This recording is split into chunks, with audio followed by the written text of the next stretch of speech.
journey and what inspired you to take on management training? Ngayon, sir.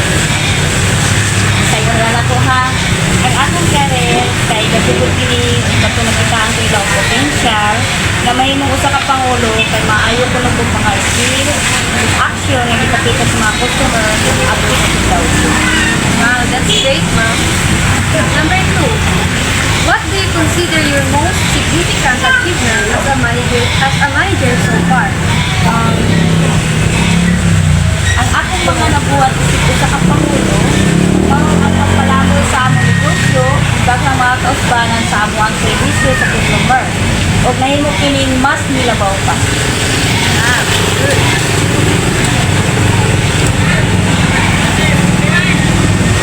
Number 3, what has influenced your management style the most? Ang nakadasig sa ako ang mahimo sa kapangulo, mao ang ako mga katrabaho ang itagiyan Good ka, no? Tungod kay ilang kung kita, potential nga nahimo sa kapangulo sa kumpanya. Number 4, can you share a memorable project or initiative you led that you are particularly proud of? Ang project nga makaproud kay ang akong gawin. Okay, ang panggabaw na mo sa akong pagservisyo sa akong Thank you so much, ma'am. So, okay, ma'am, my name is George Mirandaan. Here, another question for you, ma'am. What are some key strategies you use to motivate and manage your team effectively? ang estrahiya nga akong gamit isip sa kapangulo mo ang pagpapinaw sa mga panghasa, mga payo sa mga umulo sa mga kauban sa trabaho o ang latag na mamalaos sa among amon. May tabuhatagan din namin o sa aksyon anong lansama may tabu sa among ipan.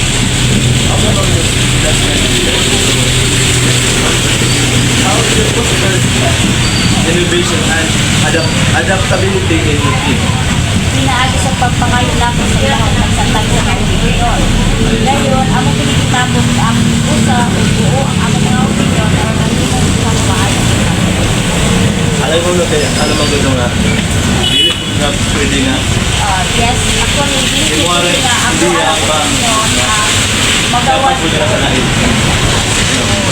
maghatag din o kay sa mga damo, sa mga damo, Sorry, ma'am. What has been the most challenging situation you faced as a manager and how did you overcome it? ang pinakalisod na ako na agyan sa kapag mga naitabo natin pag-away ko sa mga nauban. Sapot kung wala kang taas ng position ng mga customer is makikipag-away. Ayun mo na po eh. Pero not all the time, the customer is always right.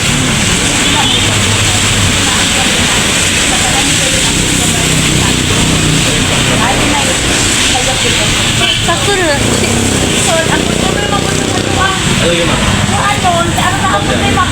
Customer that is always right now. Una siya, ang example, sa ako mga kauban, kaya agi sa mga mali, kaya nagyata na order.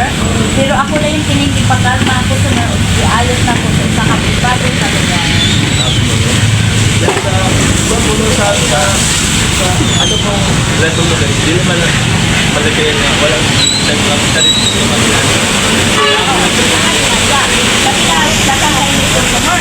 Ang primero, mag-order, sabagay, maulahi, makatulong, makawat ko mga tao, naulahi na nag-order. may down na. Okay na una, so need that explanation sa inyong customer. So, i-explain din na mga ma'am, kasi siya dahil sa lutuan, dahil ang na-order, hindi mo na una mag-get ang naulahi ma'am, dahil sa yun na naluto, ay, pinatagal ko. Alam mo yun, no? So, next ma'am. How do you handle conflict or difficult team dynamics? Pinaagi sa pagtapos sa akong team, nangayo ko opinion para matabangan na mo usudan ang ako ko. For example, ay one time, manaan ko sa may isang bayan.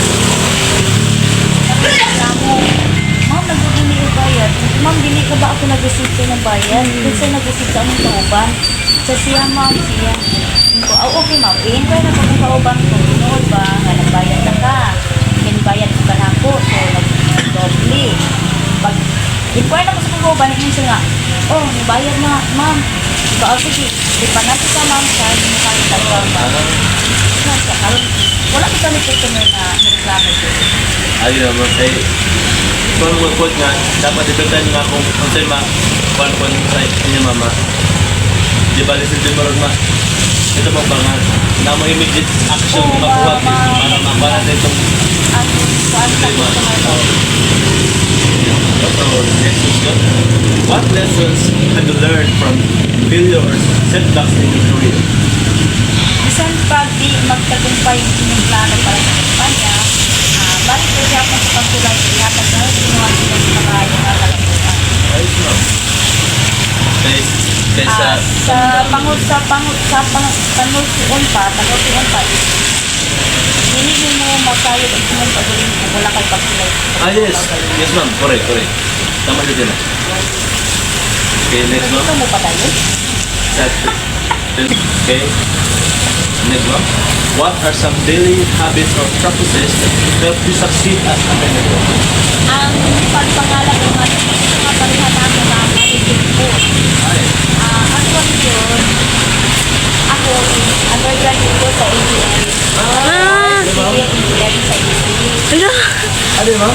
Yes. Ang gusto niyo ma'am? Undergraduate ko. So, tagal ko kung mga sa isla na nagkaroon na Hatag mo ba? sila, nalakihan ko sa una, mga alert, mga naghatag ko na kung dito naman ko classmate elementary tapos siya na kung negosyo so nakatawan dito ko sila sa kuha sa pagpanarbawan ako dito sa Sumunod kay kung kung wala po sa ilang mga ibang tambag sa mga tips or mga paagi kung saan ito Siguro mag-isod mo. Yes ma'am, correct. Okay ma'am, thank you.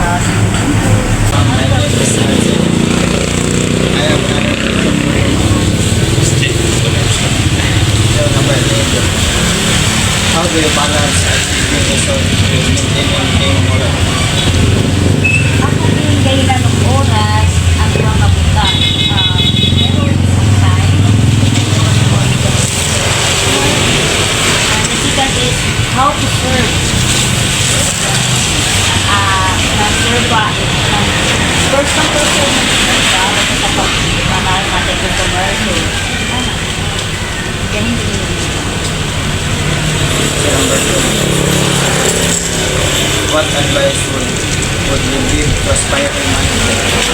Ako mga palapayo sa pagkakaroon ng dito sa kampanya is magpadayon lang ta sa atong pagkamahay kapangulo ug dili dayon muundang sa mga panganib sa country.